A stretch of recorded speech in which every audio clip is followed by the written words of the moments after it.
we have to find each sum. We have addition of rational numbers. We use the same rules like for adding integers. In the first example, we have two negative numbers to add. When we have two negative numbers, we copy negative sign and we just add the numbers. So we have 1 and 1 over 5 plus 1 and 1 over 5.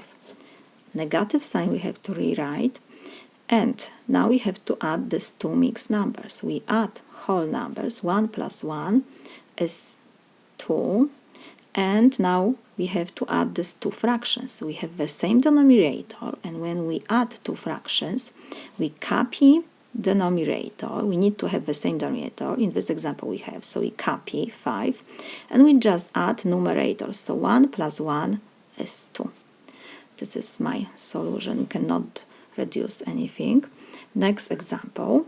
In this example we have one positive number, one negative, and both of them the same. We can take down this parenthesis, and we have positive and negative sign. When we have positive and negative sign, it's like multiplication, positive times negative always give you negative.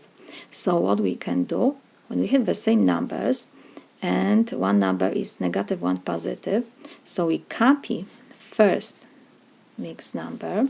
Positive times negative give me negative, and we have 2 and 1 over 2. When we subtract two the same numbers, the result is 0. 2.5 minus 2.5 is 0. This is my solution.